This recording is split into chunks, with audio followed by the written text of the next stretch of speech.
असुल नाज़रीन प्रोग्राम जवाब खपे सां गॾु मां आहियां इम्तियाज़ मीर आर्मी चीफ जी तैनाती हिकिड़ो प्रोसेस शुरू थी वियो आहे समरी मूव्स थी आहे ऐं उन खे तैनाती हिकिड़ो जेको आइनी तरीक़ो आहे जेको आहे उन जे तहत उन जो हिकिड़ो तरीक़ेकार कानूनी तौर ते थियण थो वञे ऐं मुल्क जे अंदरि महांगाई बेरोज़गारी त असां हमेशह डिस्कस कंदा। इमरान ख़ान जी मक़बूलियत तव्हांजे साम्हूं आहे। लॉन्ग मार्च 26 तारीख़ जो लॉन्ग मार्च जेको आहे पिंडी जे अंदरि पहुचंदो ऐं इमरान ख़ान चए थो मां हिकिड़ो सरप्राइज़ ॾींदुमि। हाणे कहिड़ो सरप्राइज़ हूंदो? इमरान ख़ान टिनि चइनि शयुनि ते यू टर्न वरितो आहे। साइफ़र जो मामिलो हुजे उन ते यू टर्न वरितो आहे।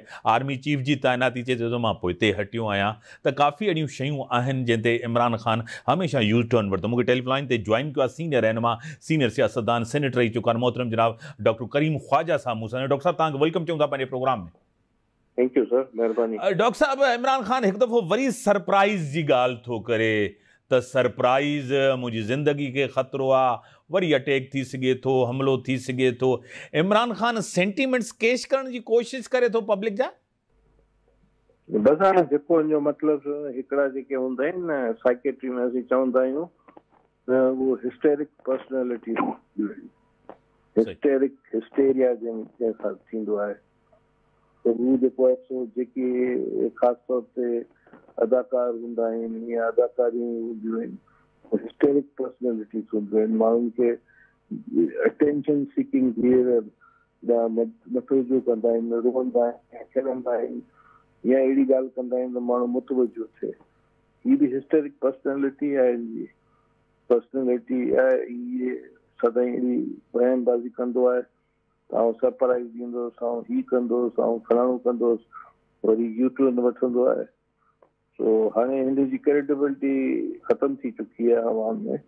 माण्हू हिन ते भरोसो कोन पिया कनि। हीअ जेका लॉन्ग मार्च में बि जेका हिन सां गॾु 75,000 खां वधीक माण्हू किथे कोन इकट्ठा थिया आहिनि।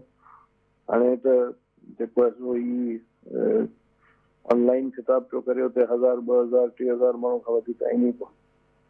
सो भले जेको खपे चए, जेको खपे करे ऐं हिन खे रोकियो कोन्हे। इन करे जेका मर्ज़ी आहे। डॉक्टर साहब तव्हांखे पाण ख़बर आहे तव्हां मुख़्तलिफ़ असांजे टॉक शोज़ में तव्हां प्रेज़ेंस हूंदा हो, तव्हांजी प्रेज़ेंस हूंदी आहे और तव्हांजो पॉइंट ऑफ व्यू हिकिड़ो पंहिंजो पॉइंट ऑफ व्यू रहियो आहे। काफ़ी अहिड़नि मामलनि ते तव्हां ऐं असां हिकु जॻह ते मुतफ़िक़ हूंदा बि आहियूं न आहियूं बि सही। मैशियत हिकिड़ी वॾी एक्सपेक्टेशन्स हुई गवर्नमेंट जी जॾहिं आइनी तरीक़े सां गवर्नमेंट खे घर मोकिलियो वियो इमरान ख़ान जी खे त बहितरी अचणी हुई मैशियत में, माण्हुनि जी महांगाई घटि थिए, माण्हुनि जो रोज़गार थिए। उहा शइ डॉक्टर साहब थी न सघी आहे हिन गवर्नमेंट खां। हिन गवर्नमेंट खे बि 6-7 महीना थी विया आहिनि, छा चवंदो?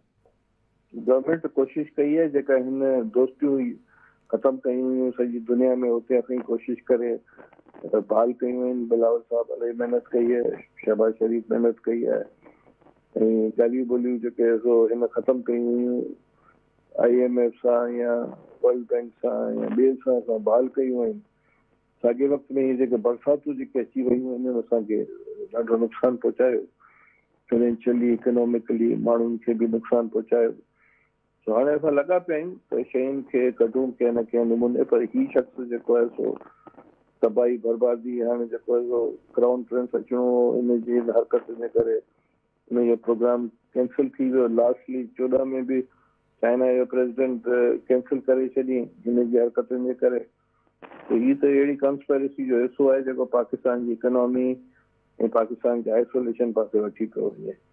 केॾी महिल हिकिड़ी ॻाल्हियूं थो करे, केॾी महिल चए थो त यूक्रेन वरी वॉर जॾहिं स्टार्ट थी तॾहिं हिन चयो त रशिया वियो चईं त मूं सही कयो, हाणे चए थो मूं ग़लति कयो। हाणे हिनखे केरु सम्झाईंदो? हीअ माना हिन जी कंहिं ॻाल्हि ते क्रेडिबिलिटी कान्हे। अॼु हिकिड़ी ॻाल्हि सुभाणे ॿी ॻाल्हि। केॾी महिल चए थो एजेंसी मूंखे लाथियूं आहिनि, केॾी महिल चए थो एजेंसी जो को रोल कोन्हे, साईं एजेंसियुनि छो कोन रोकियो। हाणे सम्झ में ॻाल्हि कान्हे। ज़हनी तौर ते हीअ जेको सो माज़ूर थी चुको आहे, जहिड़े नमूने हरकतूं पियो करे, ॻाल्हियूं पियो करे, माण्हुनि खे बेवकूफ़ पियो ठाहे या पाण बेवकूफ़ पियो थिए, का शइ खे यादि न आहे। छा था चई सघूं? डॉक्टर साहब ॿी तरफ़ हिकिड़ो इहो पॉइंट ऑफ व्यू आहे, तव्हांखे पाण ख़बर त इमरान ख़ान जी हिकिड़ी कल्ट फॉलोइंग पंहिंजी जॻह ते आहे।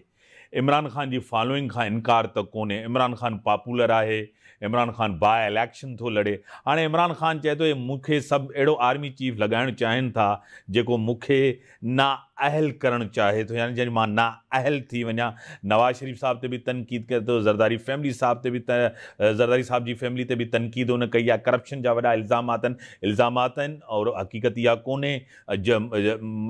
जेको हिकिड़ो त जुर्म हूंदो आहे, ॿियो त हिकिड़ो मलज़ूम ऐं मुजरिम में फ़र्क़ु हूंदो आहे। त हिकिड़ो मुजरिम आहे, हिकिड़ो जेको आहे हिकु त केस साबित थिए थो, हिकु ते साबित केस नथो थिए। इहा एलिगेशन जी सियासत असां वटि पुराणी आहे, विक्टिमाइज़ेशन जी सियासत असां वटि पुराणी आहे। छा चवंदो? बिलावल साहब कल टियों ॾींहुं जेको बयान ॾिनी हुनमें चई त इमरान ख़ान ऐं हुनजा हैंडलर्स हाणे तारीख़ में अॼु सुभाणे परीं खुलंदो हैंडलर्स केरु हुआ। हिन जी का पॉपुलरिटी कान्हे। हिन जी अगरि थोरो घणो जेको 10-15 हज़ार जो मजमो कठो करे थो उहो सेंट्रल पंजाब में आहे, उहो बि पॉकेट सां उते ई करे थो। हिन जी का पॉपुलरिटी सिंध में कान्हे, बलोचिस्तान में कान्हे। केपी में भी जेको आहे सो 45 ऐं 50% वारो 4-5% डिफरेंस में बचियो आहे। बाक़ी हिनजी साउथ पंजाब में भी कान्हे पॉपुलरिटी।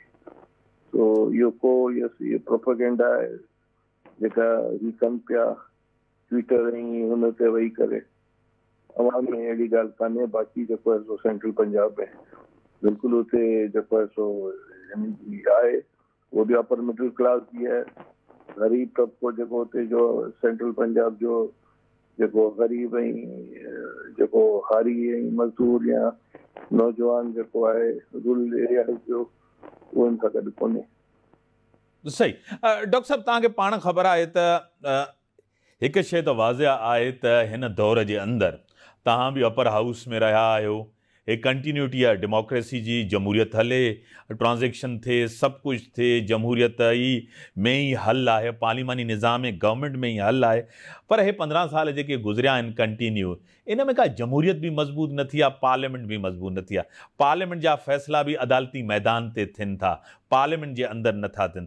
पार्लियामेंट उहा ई कमज़ोर आहे, जमहूरियत उहा ई कमज़ोर आहे अञा ताईं। छा चवंदो? वरी बि इन सां ॿियो छा हल आहे? पार्लियामेंट या जमहूरियत केतिरी भी कमज़ोर है, पर डिक्टेटोरियल रिजीम या मार्शल लॉ का त बेहतर है। सिस्टम हलंदो पियो, इलेक्शंस थींदी पियूं, पॉलिटिकल पार्टीज़ अगर मज़बूत थींदी रहियूं, सभु डिलीवरेंस ऐं रिज़ल्ट सुठी ईंदी वक़्त सां गॾु। सही, वॾी महिरबानी। डॉक्टर साहब करीम ख्वाजा साहब जो पॉइंट ऑफ व्यू तव्हांजे साम्हूं आयो। जमहूरियत ऐं सिस्टम ऐं पार्लियामेंट ये वाकई सभु ज़रूरी आहे, पर असांजे मुल्क जे अंदरि हिकिड़ो पावरफुल लीडर खे करण में जेको आहे कोशिशि थींदी, पर पावरफुल सिस्टम हुजणु खपे। पावरफुल जॾहिं सिस्टम हूंदो त उहो डिलीवर बि कंदो आहे। नाज़रीन, ब्रेक जो टाइम थियो आहे, ब्रेक खां पोइ था